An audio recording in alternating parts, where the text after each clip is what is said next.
Talk about matrix factorizations, and we'll get into the what, why, and how, and we'll also discuss some of the motivation for why we want to do this. In particular, it makes solving repeated instances of the problem a little bit simpler and can speed up the time with which we can do that. So we have some motivation for wanting to do that. So let's take a look at matrices again, and we reviewed these in the last presentations. An n by n system of linear equations can be written in matrix form: ax is equal to b, where A is the matrix and has the entries A sub I, j. Now, with those matrices, we can actually solve them by using a process called naive Gaussian elimination to factor the matrix into a product of two simple matrices. Now, if you've taken 407, you'll recall Gaussian elimination from chapter 2.1 of the text. If not, I've reproduced it for you in this module. Basically, we perform Gaussian elimination that does forward elimination on the matrix and places this in an upper triangular form, and then we solve it using back substitution. We call this process naive because it can run into problems if we have a leading zero and then attempt to do division by zero. In section 2.2, we showed how to avoid that problem using scaled partial pivoting. Here we're going to assume that we don't have that pesky division by zero problem and can proceed to get the upper triangular form. It just so happens that we end up with a lower triangular portion by keeping a close tally of our steps. So if all goes well, we end up with the A is equal to lower times upper factorization of the matrix, where L is a lower triangular matrix with 1 on the diagonal, and U is an upper triangular matrix. Let's see an example of how this would actually work so that it can motivate us a bit. So consider the system of equations, and you might recognize this system from section 2.1. So here we have 6x1 minus 2x2 plus 2x3 plus 4x4 is equal to 16, and the rest of the equations are in the subsequent rows of the matrix, or determined by the subsequent rows of the matrix. So in this example, we're going to use naive Gaussian elimination, and we do that, and we get a result of what's shown below. Now, this can also be done using appropriate matrix multiplication, which is the point that we're actually trying to get at. So the forward elimination phase can be interpreted as starting from ax is equal to b and proceeding to m times a times x is equal to m times b, where m is a matrix chosen so that ma is the coefficient matrix of the upper triangular form. In this example, it's the what we arrived at after the forward elimination. Let's take a look at how we got here. In the first step, we wanted to get a leading value in row 1, column 1, that's 6, and everything below that 6 we wanted to turn into zeros. So since matrix M1 multiplies on the left of matrix A, the rows of M1 sweep across the columns of A, and we see that it performs the following row operations by changing A to M1 times A. Rows 1 and 4 are unchanged, of course, because we had a 0 in row 4, and we have minus 2 times row 1, which is added to row 2, and minus 1/2 times row 1 is added to row 3. Now, notice the special form of matrix M1. The diagonal elements are all 1s, which is kind of what we wanted, and the only other non-zero elements are in the first column. These numbers are the negatives of the multipliers located in the positions that were used to create the zeros of the coefficients in step 1 of the forward elimination. We can also see this take place in the pseudocode for the naive Gauss procedure.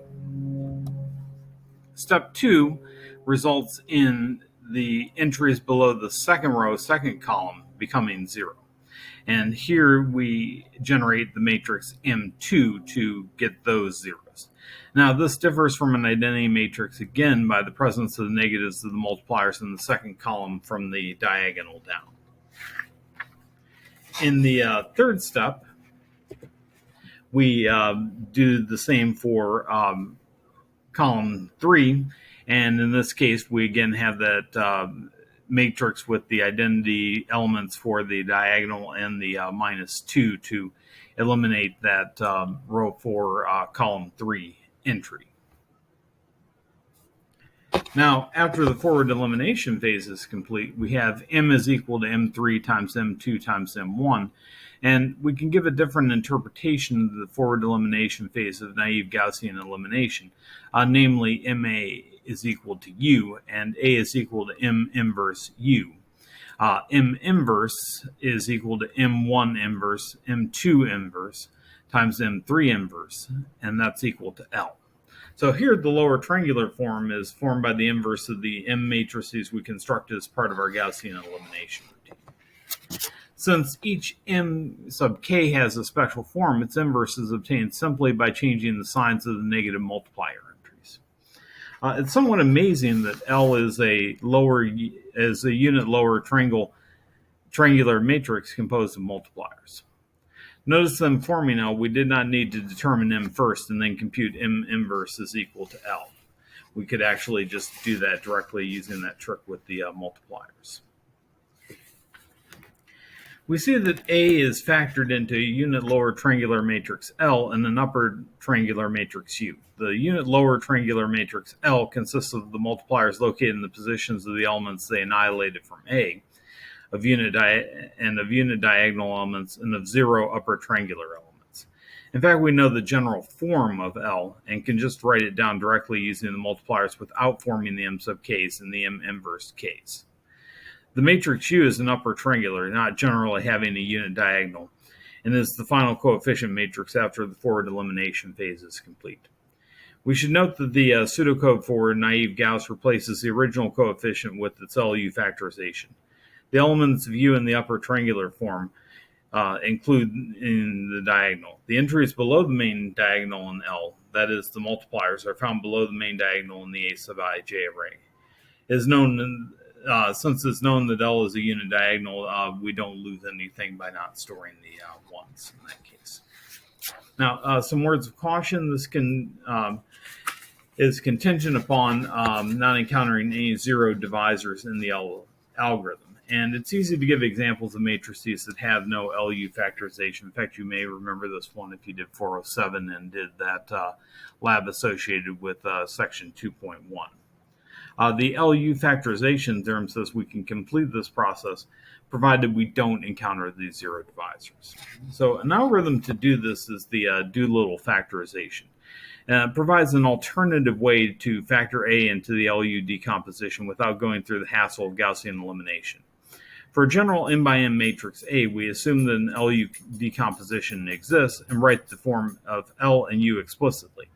We then systematically solve for the entries in L and U from the equations that result from the multiplications necessary for A to equal L times U.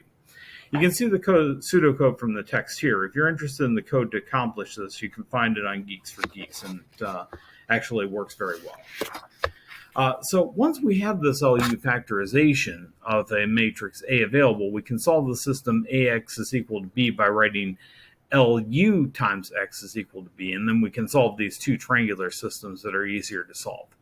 And this is particularly useful for problems that involve the same coefficient matrix A and many different right-hand vectors B, as we'll see a little bit later in the talk. So a related factorization is the Ldl Transform Factorization.